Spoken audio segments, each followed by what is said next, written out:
A French knight takes a direct blow to the helmet. The metal caves into his skull. He keeps fighting.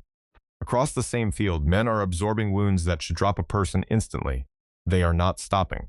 They are moving forward, into the English line, like they cannot feel any of it. For centuries, historians called it valor. They wrote about courage, about chivalry, about the warrior spirit of the medieval nobility. But here is what those same historians left out. Hours before that battle began, a man in a tent was filling cups and handing them down a row of armored soldiers. What was in those cups changed everything we think we know about the medieval knight. Here is something that should bother you. At Agincourt, the French fielded somewhere between 12,000 and 36,000 men. The English had roughly 10,100 men-at-arms and around 5,000 longbowmen. By the end of that afternoon, more than 6,000 French soldiers were dead. The English lost fewer than 400. But the numbers are not even the strange part. The hand-to-hand phase of that battle lasted for hours in knee-deep mud, in plate armor weighing 30 to 50 pounds, in October cold. Modern exercise physiology rates that kind of exertion as equivalent to sustained maximum physical output.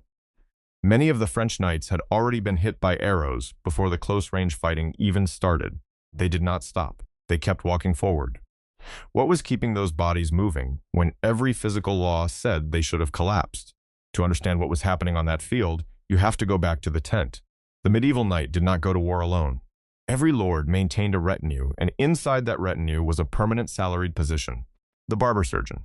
He rode with the column. He carried a leather case. Inside that case was a pharmacy, not improvised, not experimental, institutional, built from recipes inherited through centuries of monastic medical tradition, Arabic medical texts that had entered Europe through Toledo and Salerno, and Greek pharmacological literature that had never fully disappeared from the Mediterranean world. The supplies were purchased in bulk. The cups were filled on a schedule tied to the campaign timetable. The knight was not making a personal choice. He was being prepared by a system. And that system was far older and far more sophisticated than anyone has taught you. The first thing in those cups was opium. Papaver somniferum had been cultivated across the Mediterranean basin since before Rome existed. Its narcotic extract came from immature seed pods. The active compounds are morphine and codeine. They act directly on the mu-opioid receptors of the central nervous system. The clinical effect is very specific. Elevation of the pain threshold. Suppression of the acute fear response. A dissociation between the sensation of pain and the body's reaction to it. A knight who had consumed opium before the fighting began would register a blade wound as pressure rather than agony. He would keep fighting through injuries that would collapse an unmedicated man. The 13th century Italian surgeon Theodoric of Lucca documented its use explicitly. Opiated wine was standard practice, but the dose had to be exact. Too little and the pain broke through mid-fight. Too much and the man stopped breathing under his own visor. The second substance was henbane. Hyoscyamus niger grows wild across Europe. It was catalogued by Dioscorides, a Roman military physician whose pharmacological reference text remained the standard medical authority for 15 centuries after his death. The active compounds are hyoscine and scopolamine. Both are tropane alkaloids. They produce dissociative analgesia, elevated heart rate, suppression of the swallow reflex, and a sustained aggressive agitation that, in controlled doses, translates into the capacity to keep fighting when the body should have already shut down. Henbane seeds have been recovered from medieval archaeological sites across the continent. It grew in monastery gardens. It was not exotic. It was on the shelf because it had been on the shelf for centuries. The third substance was mandrake. Mandragora officinarum produces the same tropane alkaloid family, atropine and scopolamine, but in a slightly different ratio. Medieval surgeons combined all three into a single preparation. It had a name. It had a written recipe. And that recipe had been circulating for over a century before Agincourt. The preparation was called Dwale. It is documented in English medical manuscripts from the 14th century. The recipe survives. Juice of henbane, juice of hemlock, juice of the poppy, vinegar, wine. It was designed as a surgical anesthetic. But the same ingredients, in lower doses, administered hours before combat rather than minutes before amputation, would produce something very specific. A man whose pain threshold had been chemically elevated. A man whose fear response had been pharmacologically suppressed. A man whose nervous system was running on a compound mixture that the institution had been quietly refining since the First Crusade. And the wine was not just a drink, it was the delivery vehicle. The opium dissolved in it, the henbane steeped in it. The mandrake root was crushed into it.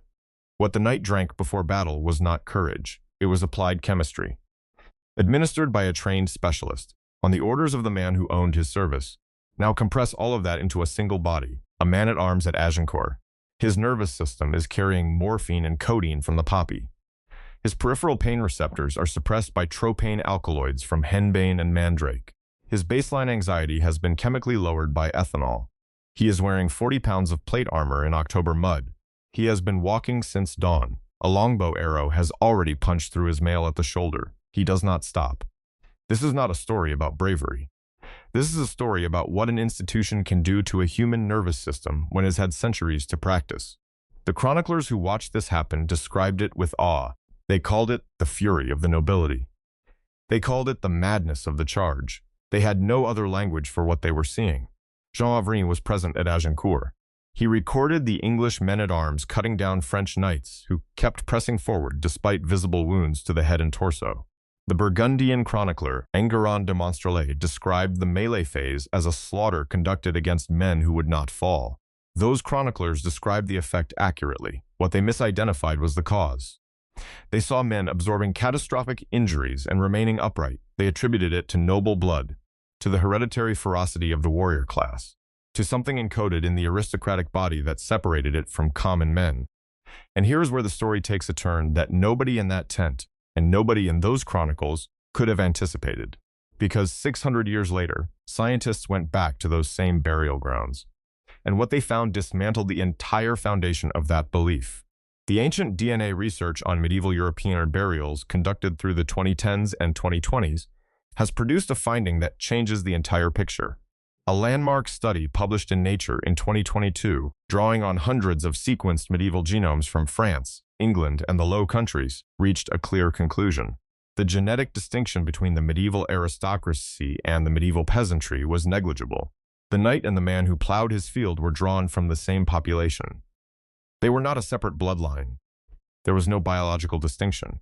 The knight was a local man from the same valley who had been selected, trained, armored, and prepared by an institution. That institution was the difference, not the blood. And the genetic trail from those same bodies to the people living in those same regions today is, in most cases, statistically unbroken. Population-scale genetic studies of present-day European populations, drawing on tens of thousands of sequenced genomes from regional biobanks, have established direct and traceable continuity between medieval populations and the modern populations living in the same regions. The Y chromosome haplogroups documented in 15th century burials, including R1b, the dominant paternal lineage of Western Europe, are present at high frequencies in modern French and English men today. Specific subclades traced through ancient DNA have been matched to living descendants in the same geographic regions where the original burials were excavated. The line did not break. Not through the 100 Years' War, not through the Black Death, not through the end of feudalism. The pharmacological shelf that the barber surgeon carried at Agincourt had been assembled across 3 civilizations and 2 millennia before he opened his leather case in that tent in northern France. The institution ended. The chemistry predated it. The poppy still grows. The henbane still flowers in the same soil. And the descendants of the men who drank that cup are still walking the same valleys.